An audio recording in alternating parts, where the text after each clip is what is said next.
नमस्कार दोस्तों। आज जिस सच्ची घटना की कहानी मैं आप सबके साथ साझा कर रहा हूँ वो ऐसी कहानी है जो सोशल मीडिया पर इस कदर वायरल हो रही है जिसकी कुछ लोग तो बड़ी तारीफ कर रहे हैं और कुछ लोग कह रहे हैं कि बहुत सही हुआ। वो कहानी है पाकिस्तान के पंजाब सूबे की। पाकिस्तान के अंदर पंजाब सूबे के अंदर एक जिला गुजरात है। उसमें एक ऐसा हंज गांव के अंदर एक ऐसा एनकाउंटर होता है जिस एनकाउंटर की चर्चा पूरी दुनिया के अंदर सोशल मीडिया पर बनी हुई है। वो क्या था? वो केवल जो उस एनकाउंटर में जिसका एनकाउंटर हुआ उसके जो आखिरी शब्द थे एनकाउंटर के वक्त, उन आखिरी शब्दों ने उसको इतना वायरल कर दिया कि शायद वो जीते जी तो इतना वायरल नहीं हुआ, लेकिन मरने के बाद, एनकाउंटर होने के बाद वो इतना प्रसिद्ध हो गया, इतना फेमस हो गया केवल उसके डायलॉग की वजह से। उस डायलॉग की वजह से फेमस हुआ। अब उस फेमस के चक्कर में सोशल मीडिया पर अधिकतर लोग उसकी बड़ी तारीफ कर रहे हैं, उसको बड़े हौसले वाला बता रहे हैं। वो कहानी है एक ऐसे शख्स की जिसने आखिरी वक्त कहा था, पुलिस से डरता नहीं और कहता है कि जे मैं नस गया तो जट ना आख्यो। फिर कहता कि जे मैं नस गया तो मैं जट दा पुत्र नहीं। एक बहादुरी का परिचय देता कि अगर मैं यहां से चला गया, अगर मैं यहां से भाग गया तो मुझे जाट मत कहना, मैं भागूंगा नहीं, लड़ूंगा और इनके साथ लड़ते लड़ते मरूंगा। इस डायलॉग ने, इस उसके जो उसने संवाद किया, ये माइक से अनाउंस किया, उसकी वजह से वो पूरी दुनिया के अंदर सोशल मीडिया पर काफ़ी वायरल हो गया और काफ़ी मरने के बाद में वो प्रसिद्ध हो गया। शायद जीते जी उसको इतनी प्रसिद्धि नहीं मिली, लेकिन सोशल मीडिया की वजह से और उसके इस बयान की वजह से वो पूरी दुनिया के अंदर फेमस हो गया। ये कौन था? वो है, उसको कहते हैं फैसल जट। ये फैसल जट की कहानी है। फैसल जट जो पाकिस्तान के पंजाब प्रांत सूबे के अंदर गुजरात जिला पड़ता है और गुजरात जिले के अंदर हंज गांव है, वहाँ का रहने वाला था फैसल, जिसको फैसल हंज के नाम से भी जानते हैं। फैसल हंज का जन्म 1996 में हुआ था। उसके कई बड़े भाई थे। वो करीब 28-29 साल की उसकी एज होती है इस समय जब वो उसका एनकाउंटर हुआ है। वो जब से उसने होश संभाला, उस बड़ा महत्वाकांक्षी इंसान था फैजल हंज, जो फैजल जट के नाम से जाना जाता है इस समय।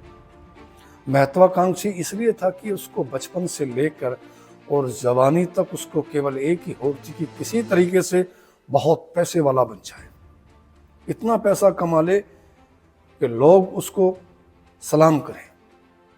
इस पैसे की धुन में उसने पढ़ाई भी ज़्यादा नहीं की और पढ़ते पढ़ते उसने केवल 10th पास किया।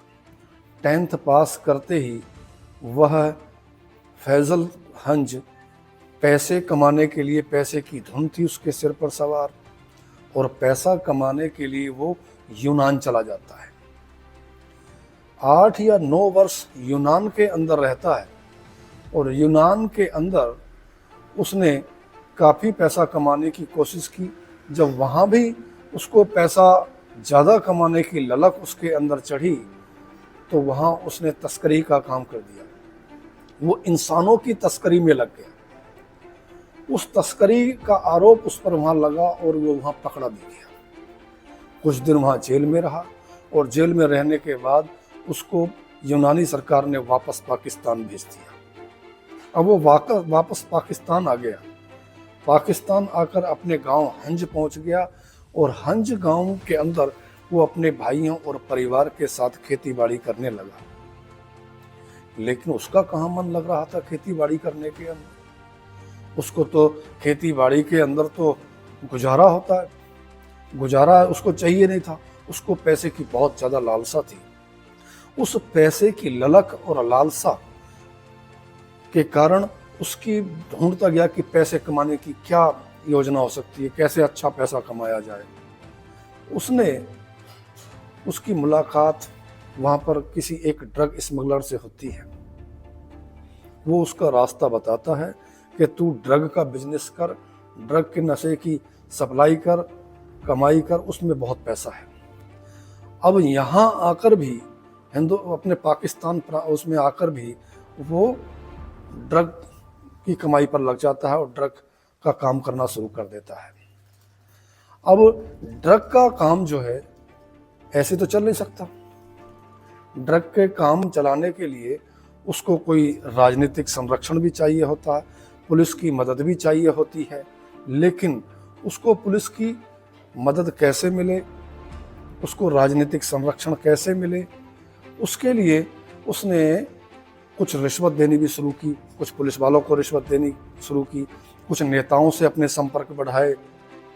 अब इसी दौर के अंदर उसका भाई मजस पहलवान, उसको वो इतना राजनीतिक के लिए आगे बढ़ाता है कि ताकि उसकी आड़ में धंधा चलता रहे, और मजस पहलवान को वहाँ राजनीति के अंदर भेज देता है और उसका भाई मजस पहलवान एरिया का वाइस चेयरमैन बन जाता है।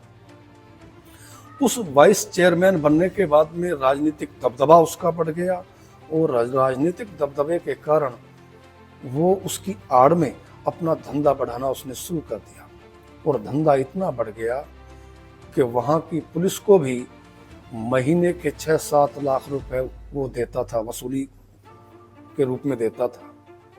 6-7 लाख रुपए जो ऊपर अधिकारियों को भी जाते थे उनमें से, और नेताओं को भी जाते थे वहाँ के, जो वहाँ के उच्च अधिकारियों तक वो रिश्वत पहुँचती थी। इसी बीच में उसकी शादी हो जाती है। जिसके साथ शादी हुई वो उसकी पत्नी वो उसके घर में रहती है, लेकिन वो बाहर घूमता था, बाहर जाता था। बाहर आने जाने के दौरान उसकी मुलाकात एक ऐसी लड़की से होती है जो बहुत ही खूबसूरत थी। जब उस लड़की से उसके अंदर विचार आता है कि इससे मुझे शादी करनी है, तो शादी के लिए वो प्रस्ताव लेकर उसके घर में जाता है।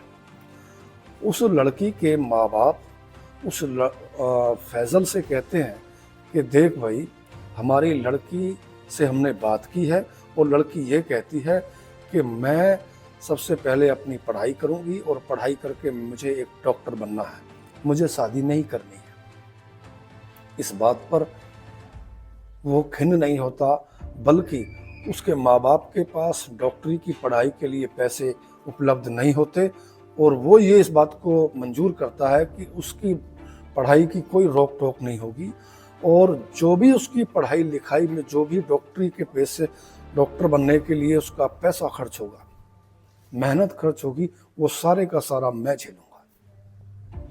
इस प्रकार वो सारा कुछ खर्चा उसका झेलता है, और झेलने के बाद में वो लड़की डॉक्टर बन जाती है, और डॉक्टर बनने के बाद में उससे वो दूसरी शादी कर लेता है।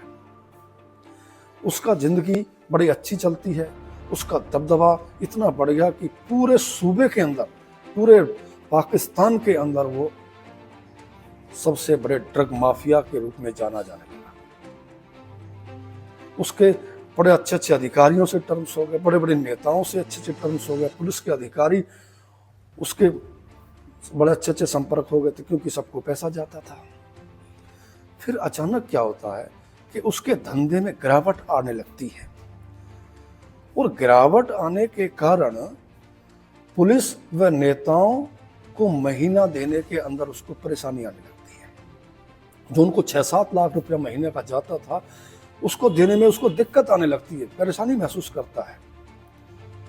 जब उसने इस बात की जानकारी जुटाई कि आखिर उसका जो बिजनेस था ड्रग का, उसमें गिरावट आई क्यों, ऐसा क्या हुआ जो वो उसका नीचे जाता बिजनेस नीचे चला गया, तो जब उसको पता चला कि ड्रग में ऐसी दिक्कत क्या है, तो उसने जानकारी जुटाई और पता चला उसको कि उसकी ड्रग की क्वालिटी घट गई है। इस करके उसके ग्राहक उसको कम मिल रहे हैं, उसके कारण उसकी बिक्री कम हो रही है। वो इस करके उसका बिजनेस कम होता चला गया। लेकिन फैसल दिमाग का भी बहुत तेज था।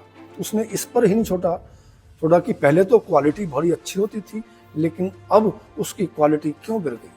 जब इस बात की बारीकी से उसने छानबीन की तो पता चला कि उसका एक मित्र था।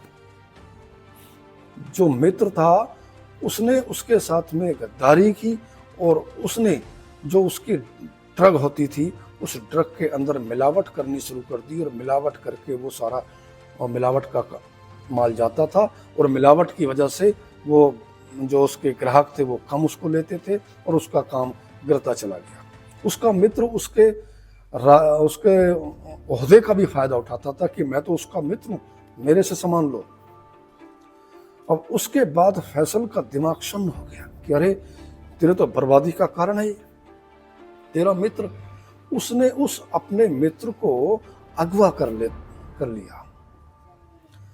अगवा करने के बाद सारे लोग, वहाँ के जो ड्रग से जुड़े लोग होते हैं, सब में खलबली मच जाती है कि भाई ये क्या हुआ। अब वो तो अगवा कर लिया, लेकिन उसके मित्र का एक कज़न होता है जिसका नाम सदाकत है।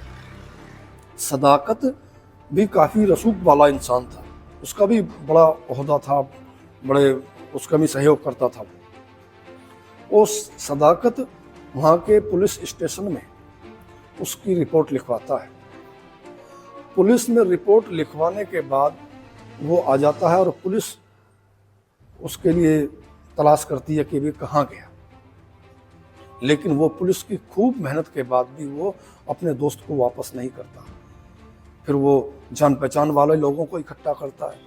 जान पहचान वाले लोगों ने आपस में, गांवों के अंदर वहाँ चर्चा फैलती है। गांव वालों ने कहा कि भाई आपस में बैठकर सुलह कर लो, पंचायत कर लो, जिसकी गलती है वो मान लो। एक दिन आता है कि वो पंचायत रखी जाती है कि फला दिन ये पंचायत होगी, भाई उसका मित्र और सदाकत की जो गलती है वो अपनी गलती कबूल करेंगे, गलती को मानेंगे और उसके मित्र को वो वापस कर देगा जो उसने अगवा कर रखा था।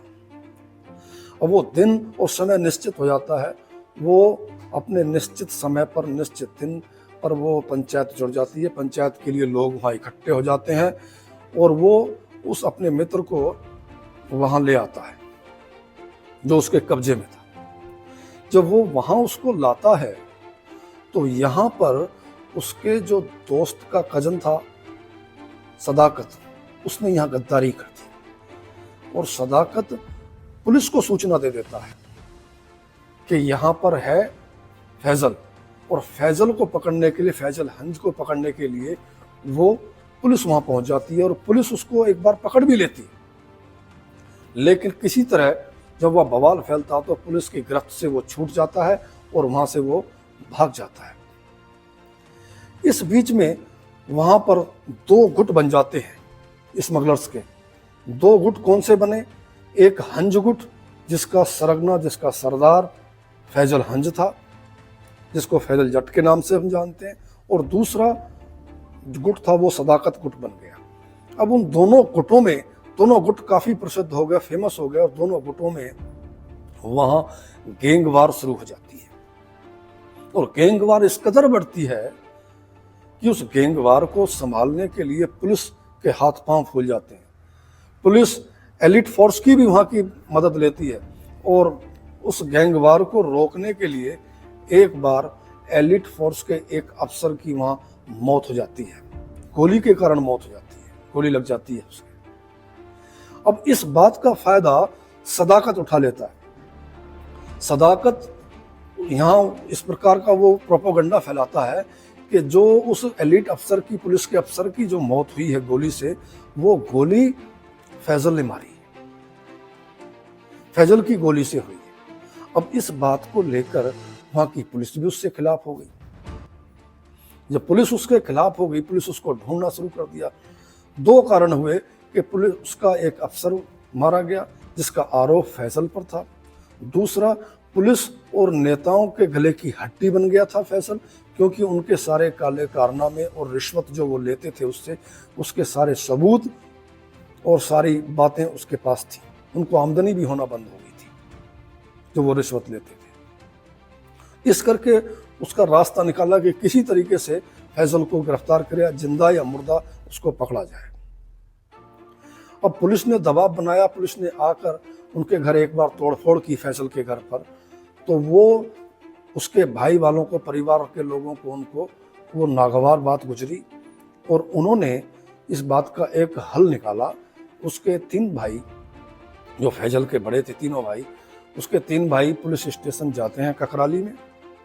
ककराली पुलिस स्टेशन पहुंचकर पुलिस वालों से बात करते हैं कि आप इस तरीके की कार्रवाई ना करो, हम उसको सरेंडर करवा देंगे, हम उससे बात करेंगे कि वो अपना सरेंडर कर देगा फैजल। जब वो इस बात को कहने वहाँ गए तो पुलिस वालों ने अपनी एक योजना बनाई और उस योजना के तहत उनके फैजल के तीनों भाइयों को वहाँ पुलिस ने गिरफ्तार कर लिया और पुलिस थाने में बैठा लिया। वहाँ के जो आसपास के जो नेतागिरी थी, उस नेतागिरी में काफ़ी प्रयास किए कि भाई इन तीनों भाइयों का क्या कसूर है, इनको छोड़ दो, लेकिन पुलिस ने वो नहीं छोड़े। पुलिस उनको मोहरा बनाकर फैजल को गिरफ्तार करना चाहती थी, पकड़ना चाहती थी। पुलिस ने उनको नहीं छोड़ा। जब पुलिस ने नहीं छोड़ा, क्योंकि फैजल कहीं बाहर चला गया था, इस बात का फैजल को पता चला तो फैजल वापस आता है, क्षेत्र में वापस आया और वापस आकर जहां ककराली के पास में एक मस्जिद के अंदर पहुंचा और वहां से अनाउंस किया मस्जिद के अंदर कि जट आ गया है, जिन्नू जो करना है वो कर सकता है। यानी कि जाट वो फैजल आ गया है, जिसको जो करना है वो कर सकता है। जब इस बात का अनाउंस होता है तो पुलिस वहां पर आ जाती है जहां पर वो छुपा होता है। वहां आती है पुलिस ने चारों तरफ से घेराबंदी कर ली और फायरिंग शुरू कर दी। फायरिंग करते करते पुलिस को मुंह की खानी पड़ी, वापस हटना पड़ा। इतना उसके पास मटेरियल था फैजल के पास कि पुलिस के कब्जे में वो नहीं आया और उनको वापस हटने पर मजबूर कर रहा था। इस बात को लेकर पुलिस पीछे हटने को तैयार नहीं थी, वहां छोड़ने को तैयार नहीं थी कि ये हाथ से निकल ना जाए। जब पुलिस का कब्जा नहीं रहा, पुलिस ने हजारों पुलिस वाले वहां लग गए, लेकिन फिर भी नहीं मिला।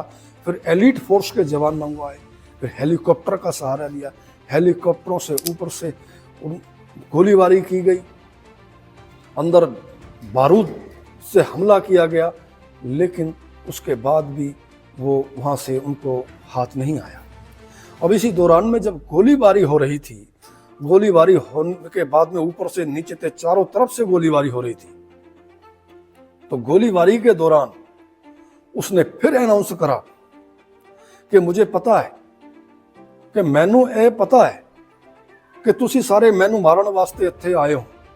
यानी कि मेरे को ये पता है कि आप सारे पुलिस वाले मुझे मारने आए हो, और जिसकी वजह से मारने आए हो, यानी कि वो जो फोर्स का अधिकारी मारा गया था, वो कहता कि वो मेरी गोली से मरा ही नहीं, मैंने उसको मारा ही नहीं, मेरी गोली नहीं लगी उसको, तुसी आप ही उसनू मारिया और आप ही मैनू पकड़ने वास्ते आ गए। वो कहता कि तुमने ही तो उसको मारा और मुझको पकड़ने मुझे आ गए। उसने जो मुझसे पैसे लेते थे, जो भ्रष्ट पुलिस वाला है, उसको आप शहीद कहते हो कि वो शहीद हो गया। वो कैसा शहीद था वो, जो रिश्वत खाता। ये बातें उसने अनाउंस की वहां से। और फिर कहता है, जो दुनिया के अंदर जिस बयान ने तहलका मचाया उसके, फिर आखिर में वो ये कहता है कि मैं यहां से जाऊंगा नहीं, मैं यहां से भजूंगा नहीं।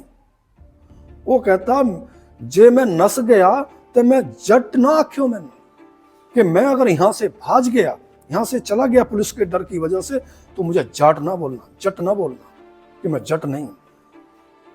फिर दोबारा प्रयोग करता है कि जे मैं नस गया तो मैं जट दा पुत्र नहीं, कि मैं अगर यहां से चला गया, यहां से भाग गया जब कैसे, तो मैं जट दा पुत्र ही नहीं है, कि मैं जाट का पुत्र नहीं हूं।